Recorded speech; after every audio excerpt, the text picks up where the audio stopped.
Hello and welcome to This is MediaCity podcast. I'm Stephen Chapman, and every Friday I will be speaking to some of the amazing people that call MediaCity their home.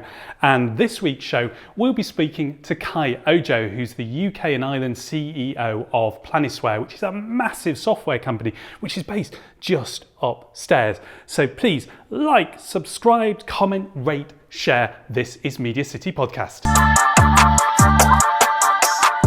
Welcome to This is MediaCity, Kai Ojo, CEO, UK and Ireland for Planisware. That's right, isn't it? Correct, it is.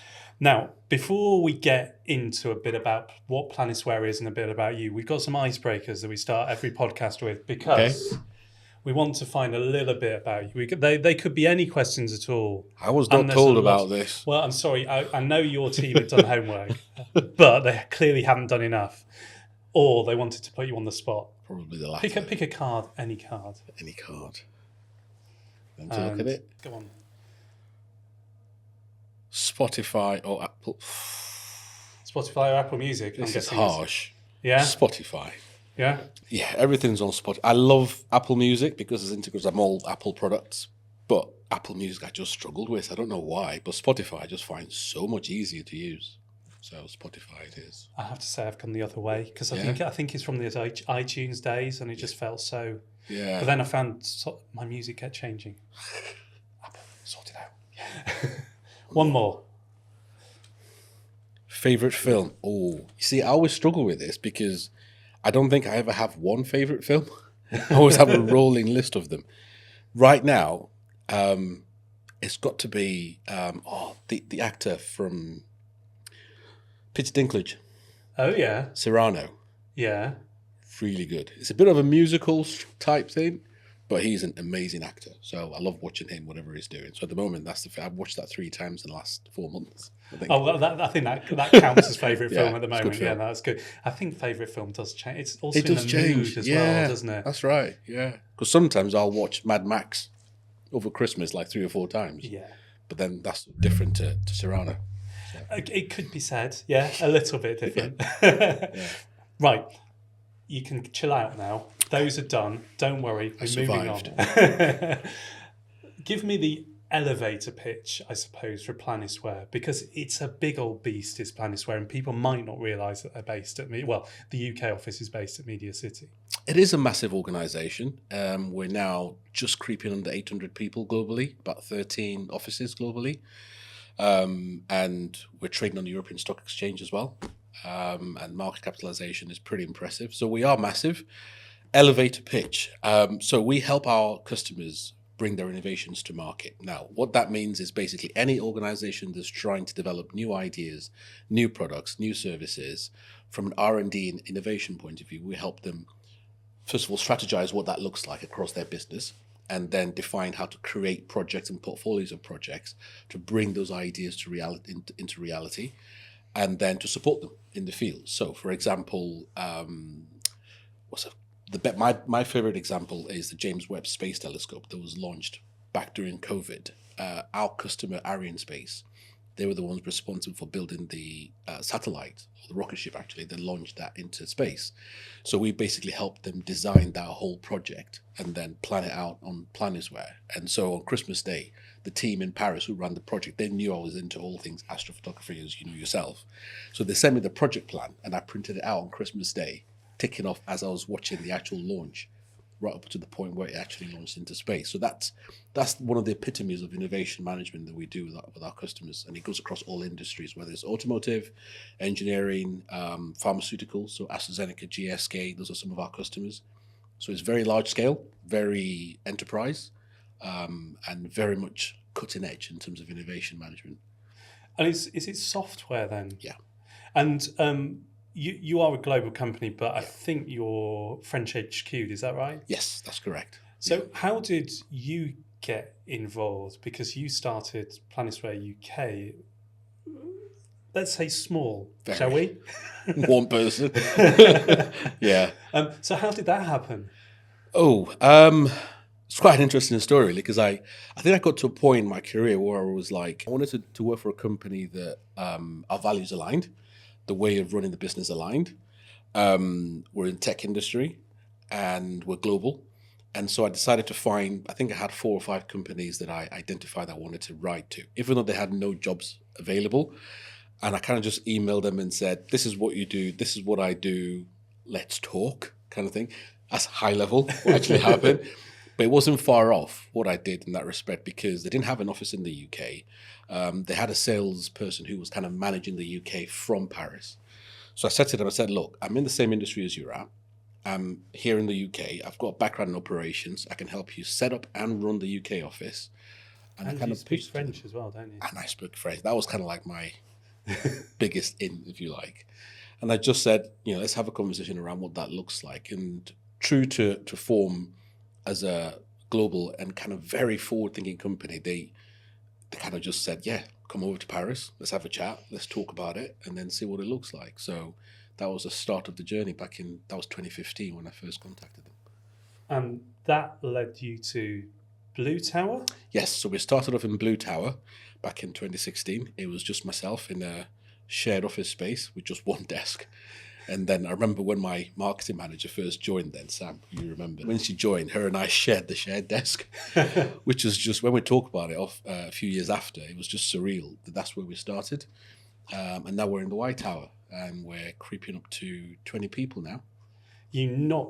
Just to put it into context, I think you had a small office in White Tower, and then you took an office and then bashed 2 offices either side down. Yeah. And hopefully we'll be able to show some of the pictures of it, but it's a massive old space you've built now. It is, yeah. And we went through a period just after, so in lockdown, we went into lockdown with, I think it was 4 people.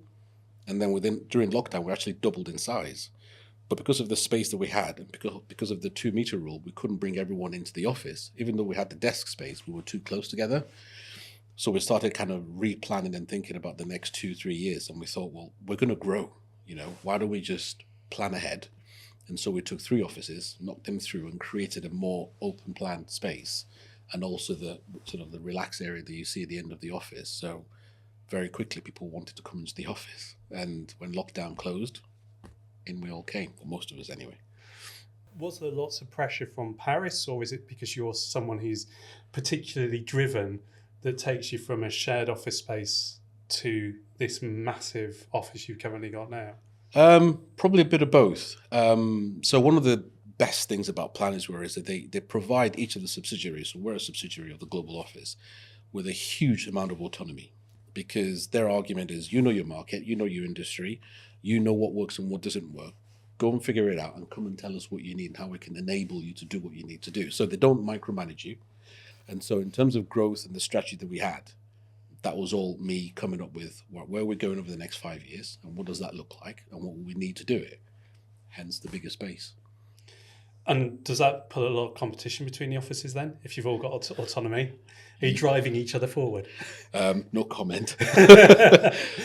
That's a yes does. Then. It's in a roundabout sort of way. We don't, obviously it's healthy competition, but yeah, there is a huge amount of, push to try and see who can grow quicker and who can, grow quicker but sustainably, because Planisware has been going, we're going to be 30 years next year as a company globally. So it's got longevity. So we're trying to build the next 30 years now. So we have to make sure that whatever we do is going to last.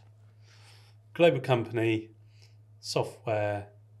Why did you choose MediaCity of all the places that you could have gone in the UK? What brought you here? It depends who you ask. If you ask, what brought you here? What brought me here? I live in here. What brought me here? So when I was looking at where to put Planisware, we did look at the whole country. So we looked at London, we looked at Cambridge. Cambridge is a very hot spot for us because we've got a lot of pharma companies as our customers. It's like Golden Triangle, isn't it? Absolutely, yeah. So there was a lot of consideration for that region, but we decided that we didn't want to kind of, we cover all industries. We didn't want to be labelled as Planisware for pharma. We do pharma, but that's not all we do. We looked at Milton Keynes, or I looked at Milton Keynes, London, like I said, and also central Manchester. So MediaCity was actually never on my radar from the start. It was when I was kind of thinking, right, well, I need to just consider something else. And someone mentioned, speak to a broker. And then the broker said, have you had a look at MediaCity? I was like, no, never knew there was offices here. And when I came to have a look at the Blue Tower back then, and then walked around the area, I just fell in love with it straight away. And then I looked at what Peel, rather back then, in terms of the mandate of the site, sustainability, net zero, all that kind of stuff. It ticked a lot of boxes for me straight away. And also the tram network for my staff, I was like, that's just such an easy option. And it just felt right. Town centre, I hope I don't get told up for this, but it's great, but very quickly you lose the openness, the open space that you get here in MediaCity. You lose that in the town centre. You have to go a little bit further out to get that. And so for me, the minute I saw it, I just fell in love with it straight away. And the fact that there's so many options of where to set your office up rather than, one kind of a building. And has that helped, like, with staff as well? Yes, to have, yeah, definitely, yeah. The tram has been a major. So we started with everyone driving, and then lockdown happened. But then since lockdown, some people still drive, but not as much as when we first started. A lot of the new starters now are either coming on the tram or they're cycling in. And as someone who works within the, rather than necessarily in the media industry, but the wider business sector, is it something that people realise in outside of media that actually there are companies other than those, the broadcasters, indies, who are using this space as their home? At first, no, but then it became more and more obvious that there is more than media here. There is tech here, there is digital here. And I think there's more work being done to actually make that much more visible than it was at the start. So we're talking back in 2016, 2017. But now if you talk to anyone about MediaCity, they know it's not just media. And they know there's other industries here as well. You've got the University of Salford next door, and I know you have strong ties there as well. Is that something that kind of pushes you to stay around here too? Personally, yeah. So I went to Salford Uni. Tell me, because you didn't choose originally to go to. Looking at your biog, you didn't originally. It wasn't Salford University top of the list, was it? From school. We're not supposed to talk about it. we got to see the full story, Kai. No, I didn't pick Salford Uni. So I did my A levels down in London. I will not repeat the grades. But I went through clearing. And here's the interesting thing. So actually one of my staff that works for us, she went through the same process of not doing so well in her A levels and then having to go through clearing. Years ago, the idea of going through clearing was a bad thing. It was seen as a negative thing. But I sit here now and I'm like, I'm so happy that I did, because if I didn't, I would have ended up I think I had Imperial University down in London. I think it was, I can't remember the name of it now. I even had a couple of universities in Canada that I was on my list to go to. Oh, wow. If I got certain grades. So I am very happy that I went through clearing and that I didn't do so well in my A levels. So Salford wasn't on my list. So I had them, and I think it was Glamorgan University that I chose for the clearing options. But when I came to Salford University, again, like MediaCity, I was like, yeah, this is it, definitely. And I just stayed. I'm the same, because I'm not from around here, but I've lived most of my life in the Northwest now. But I think it's the people who come from outside, a lot of them are really great ambassadors to why you come here and you kind of feel at home almost. Yeah. You're an adopted son, aren't you, really? Yeah, in a way, it feels that way. Yeah. Because you go out and you kind of promote in the North and the Northwest as well, don't you? Yeah, I do. I try to. I think Salford especially is a bit of an underdog compared to Manchester. And I like a bit of an underdog, to be honest. But it has so much to offer, not just the university, but MediaCity, and other things around the region that doesn't get publicized as much. So when you go to Paris, or, we've got offices in the US, when everyone talks about the UK, they talk about London or Manchester, never Salford. But actually, Salford has an awful lot more to offer than certain parts of Manchester. I think it gets swallowed up by its bigger, I was going to say sister, bigger brother. It's not quite. It is. I mean, we're twin cities, effectively, aren't we? I think so. Yeah, And I think there's a lot that can be done by collaborating more and more with the wider Greater Manchester region, and not let areas like Salford get buried underneath sort of the bigger brand of Manchester, if you like. And some of your roles, because I think you sit on the board at the university, the business school. Is that right? Yeah. So I'm the chair of the board. And is that about kind of promoting young talent and young people from both from Salford, but also I think it's from diversity as well? It is. So I'm the chair of the industry advisory board at Salford Business School, and one of the major mandates for the school for the board is to try and foster a relationship between the school and enterprise businesses, so that whilst you're in the university, you get access to what's going on in industry. And also industry gets access to how to help shape some of the courses that the school is developing. because there is still a chasm between education and industry, and it's a big shame because there's so many things that can be done to actually accelerate learning for the young people. So and I then apply on that my own personal passion for improving diversity and inclusion in tech, especially because I remember going through Salford University. I would never have seen anyone like myself, and I don't ever remember seeing. So now, any chance I get to just be visible, I know the difference that it makes because I've heard and I've seen and experienced that from other younger people to say that they're glad that they can see people like myself. So any chance I get to do it, I'll represent the school or Planisware or both. We talked about diversity on this podcast before as well, and one of them was about not just it's also about class and everything. That the fact that there are lots of people now trying to fight to because you need to see people like yourself in the things. It's not just people like me all the time, which unfortunately is the case, certainly in the world of media and sometimes in the world of tech as well. So how much of a fight still has to be done there? Oh, a huge amount. Unfortunately, it's a huge amount. It's something that more and more people are doing something about, but I think even more are just talking about it. And this is where the problem kind of gets a bit more compounded, because it's not something that you need to necessarily publicize. It's more about the action of what you're doing on a day-to-day basis. And companies can do so much more without realizing it around any kind of protected categories of people, whether it's women in tech, black women in tech, young black people, young black boys especially. You can come up with any category that you want. For a lot of those groups, because they don't see themselves represented and they see someone who's not of their category talking to them and trying to encourage them, it's a psychological barrier that the only way you break that is to show them someone that looks like them. And they say, look, if that person can do it, you can. The power that has for them is massive. And that's something that I think any company, bar none, they can do so much more without. A lot of companies assume that they have to spend thousands and millions of pounds on this stuff. It isn't that complicated in a lot of ways.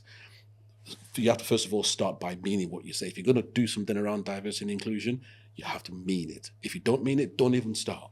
Because what happens is you start this journey and then it kind of tapers down and people go, you said you were going to do it, but then you didn't, and they lose faith. Okay, your staff lose faith and your team lose, and then they won't listen to you next time you bring it up. So if you say you're going to hire based on inclusivity, demonstrate it by doing it as you say you're going to do it. And when the people join your business, protect them. Make sure they know they feel safe and feel protected. That's not hard. It's common sense and it's the right thing to do. You don't need to write copious amounts of documents to say, oh, we're going to do X, Y, and Z. Just do it and make them feel like they're part of the team. And then they don't have to feel like they've got to stand and be seen or anything like that. Just get on with the job and deliver, and then they feel safe, so they'll do that. Do you fear, because I was speaking to a solicitor, a lawyer last week to do with a news story I was doing about DEI and everything that's going on in America, and he was trying to warn British companies that there are laws in place about this rollback of diversity and how international companies might be saying, well, it's happening in America, so we can scrap those policies around the world as well. I imagine as a French company, that's something you don't have to worry about so much because they tend not to listen to America all that much in France.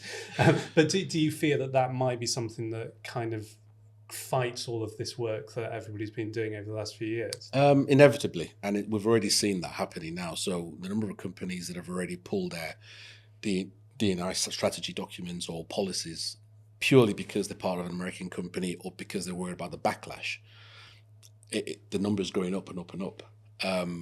So which is why when you ask the question at the start, is there still a fight? Even more so now, it's bigger because, whatever is going on in the US, and I don't profess to be, versed enough to talk about it in detail. However, it's obviously a problem that will affect companies outside of the US, whether we wanted to or not, whether it's from an employee point of view or from a customer point of view. Because in the UK, there are certain industries where you have to demonstrate that you're doing this stuff. So if you start pulling your strategies, you'll start losing customers, which means that the business starts to drop, which then affect the economy. And it's like this cycle it's just not good, full stop.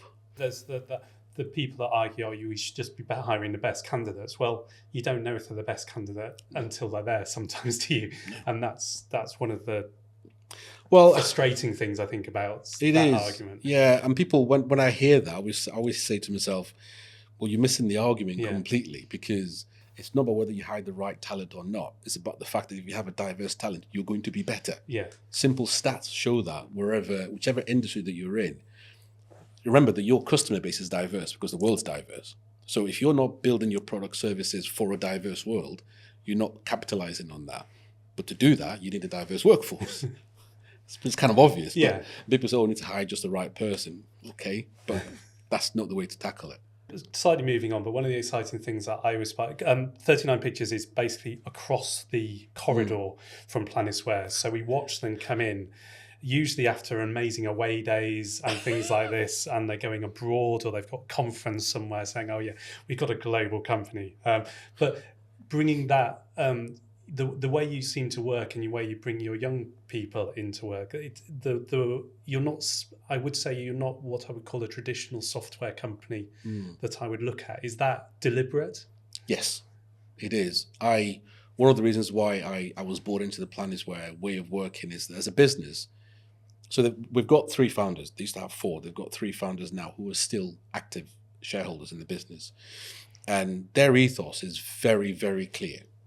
Don't get me wrong, we have our issues as a business like any other global business, but their ethos is very, very clear. Employee ownership is number 1. So they want the employees to feel that the company is theirs. That way their participation is genuine. So it's not a transaction, it's not an employee-employer relationship. They feel that they own the business and they can impact and influence what happens with it. We don't always get that right, don't get me wrong. But the premise is, give people the autonomy and the ownership to make the business go forward. By doing that, by inference, they'll look after your customers better. That's the principle behind it. And we do that in a whole bunch of ways. The get-togethers, the away days, the bringing our customers together and having the customer conferences that we do at the Hilton, things like that. It's about building stories that means that people can emotionally connect with the business rather than just feeling that they're coming to get paid and go home. Anyone can do that. Most people can do that. But if they feel that they actually have some sort of stake in it, emotionally, when something goes wrong, they're not going to sit there and do nothing about it. They will put their hands up and go, that's not right, or this can be better, and they will actually move forward with that, within reason. As someone who's kind of grown this business so much, so quickly, I would like to say, it's pretty fast. Yeah. What advice do you have for someone who's entrepreneurial and is kind of looking at their business? Because you obviously, the fact that right at the beginning you were sending out letters to people or getting in touch with people just to say, like, I can run your business kind of thing, it's quite inspiring. And I was just wondering what advice you'd have for someone. Gonna need a whole podcast for that one. It might sound simplistic, but you have to believe you can do it, because no one else is gonna. Me choosing to do that, I remember thinking to myself, this is a crazy thing to do. There's no job description, there's no spec, there's no salary range or whatever. There was nothing, and you're taking a risk doing that. And you join the company that's going to give you a job, and you're going to be the only one in the UK. Why would you do that? What did your family think when you said that? Well, there was a lot of nerves. Put it that way. There was a lot of nerves around, where's the security coming from, and that was a risk on my part. I had to put my faith in. I met the then global CEO, Pierre de Monson, who's now global chairman. And, there was no paperwork at first about what would happen or not happen. It was all by email. It was all conversations. But there was a genuineness about the way they spoke to me and the way we interacted that made me feel, yeah, this feels right. It was a risk, but it felt right. So you have to believe you can do it. You have to believe that you know why you're doing it as well. So I knew why I was doing it when I started. I knew exactly why I was doing what I was doing. So that sat well with me. In terms of any other kind of advice, is never to slow down. So very quickly, it got very busy for me. And literally my to-do list was probably 4 A4 sides long, covering multiple topics, whether it was pension 1 minute, health insurance, projects, customers, it was a long list. And every now and then I would freeze. I'd be like, oh, I don't know what to do. What's the priority? So you have to keep doing something, keep moving forward one way or the other. One of the best things I did do, things got really tough, but then very quickly after Brexit, we then had, not very quickly, but quickly enough, COVID happened. And that was a very pivotal moment for me personally and Planisware UK as a company, because it was all of a sudden everything was squeezed. We didn't know where we were going to go, how we're going to move forward. And I was like, have I made the wrong decision or not? And one of the first things that I did straight away was contact you know him, Vikas Shah. Yes. So explain Vikas Shah, because not everyone does. Vikas Shah, he ran a company that he recently sold called Swisscott, which is just down the road. Yeah, it's literally about 2 minutes. 2 minutes down the road. And he's also an MBE. Vikas is a very, very well-known entrepreneur in Greater Manchester, very likable guy. And I remember talking to him and saying, I've just got a muddled head right now. What do you suggest I do? And he said, right, I know what you need. You need a mentor. And he introduced me to a lady called Naomi Timperley, who's a very well-known tech very entrepreneur. Well-known. Yeah. I think she was Computer Weekly's second most influential women in tech. Yeah. And she, on the first call that I had with her, she said to me, she said, don't worry, I'll get your mojo back for you. Okay. But she did. And what she did was she looked at what I'd done, and she looked at where I wanted to take the business, and then she looked at me as an individual and what drove me, what motivated me. And then she helped me understand how to navigate that on a weekly, monthly, quarterly basis over a period of time, and then left me to it. Because she was like, you need to ride this on your own, but I'll let you know when it's okay for you to go and do it on your own. So she mentored me through that. And so that's one advice I would give categorically. Get yourself a mentor, because you get stuck in your own head and everything just feels like a problem. I think however entrepreneurial you feel, having a mentor who's done it or been through it or can just step back and knows you is possibly the most important thing. I've been very fortunate to have some brilliant ones over the years who've just been there, been on just said, oh, it's all right, or here's a call, or just randomly phone you up just to check in. Or tell you when you're about to make a stupid mistake. Even more important. And ask you stupid questions that you just would never have thought of. Or just sit you down and say, why the hell did you do that? I had a few of those. Yeah, I've had a few of those as well. Yeah. But so that mentor, I think, as a business person, that is massive. That is huge, isn't it? Yeah, definitely. What would you say? And I don't want to end on this, so we'll have another question. What would you say your biggest struggle, biggest mistake has been? Biggest mistake. Oof, that's a very tough one. Biggest mistake. I've got a few mistakes, but that's fine. We're good with mistakes. Mistakes are learning experiences, aren't they? The biggest one I would say is probably underestimating what I'm capable of. And that sounds a bit bizarre, but if I look back now, I'm like, geez, you punched through that, didn't you? And then I look and, oh, geez, you punched through that as well. But at the time, I doubted myself. I was like, I can't do this. This is too much. This is too big. But then I look back, I'm like, yo, of course you can. And so I think I made a mistake of not remembering why I started sometimes and not believing that I could do it, and almost not giving up, but almost doubting what I could and couldn't do. I don't do that anymore. So that's probably the biggest one. Actually, as you say it, I'm just thinking the other one. You don't need to list them all, don't worry. But go on, I want that. Is not letting go of the business earlier on. So as you grow a business, especially if you're a sole person starting it, you do everything. Literally from payroll. I remember the first time I paid staff. That was stressful. It's horrible when you see the money disappearing from the account as well, isn't it? Especially when it's not your money. From payroll to customers to suppliers to, you're doing everything. And so the art of then choosing when and how to delegate and let that go completely, it's not easy. It's not easy, especially if you're a doer kind of person. You want to hang on to it. You want to be the one that knows, right, if I don't do that, that's not going to get done right. Actually, that's not always true. Sometimes there are people who can do better than you. So you need to let go of it. I struggled with that massively for the first probably 3 or 4 years. But then once I got my head around it, again, Naomi helped me with it. I now have a senior team in place. Now, the growth has allowed me to do that. So it's not just because I wanted to, but needing to let go of parts of the business so that people who were better than me in certain areas can take it off, go and figure out what needs doing, and then come back and tell me and help me understand it. So finance, for example, it's not my biggest strength. I can grasp it, but having an FD in place means that I don't have to think about it in as much detail as I used to. They can do that and then help me make decisions. You see me when I've finished with an Excel spreadsheet after a day. That white, pale look in my It's not, yeah. So it's been a heck of a few years for you. I think you've been in this office the longest you've ever been in an office before, without doubling in size almost. You've had the float, the IPO was about 2 years ago now? It was last April. Last April. Yeah.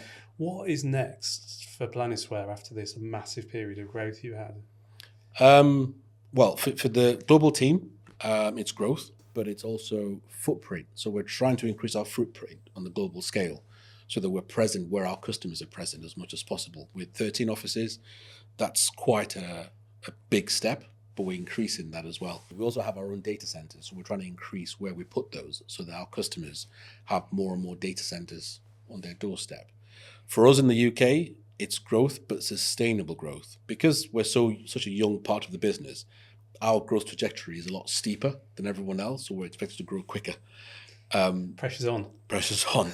But the risk with that is then you're growing so quick that you might create on things that you didn't think were issues, because process-wise, operationally, team structures, policies, some of those you might not have in place.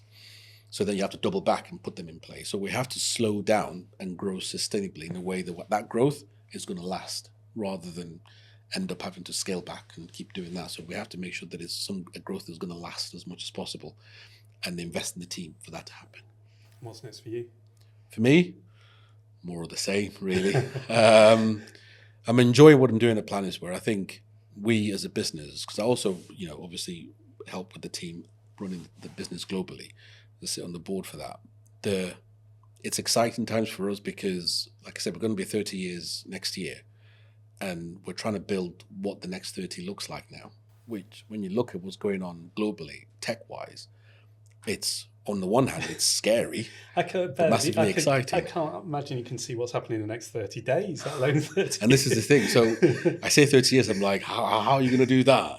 But we have to show our customers and our markets that we can visualize as much as possible what's coming up within reason, because we don't want to, overstretch ourselves. But at the same time, we have to be visionary. We are visionary. We are recognized as a market leader by independent analysts. So we have to maintain that leadership position, which means we have to be able to, not predict, but at least lead the market as much as possible and lead our customers. So it's going to be an exciting few years. Fabulous. Thank you ever so much for joining us. Very welcome. One thing I can predict, that's in 7 days' time, we're going to have another podcast. That is all I can say here. But This is MediaCity is coming out every Friday, and This is MediaCity is a 39 Pictures production, and it is in partnership with the University of Salford on behalf of MediaCity, and all the team here are graduates from the University of Salford. We shall see you next week. The production team are Meg Bond, Tegan Easton, Akila Hewitt and James Young.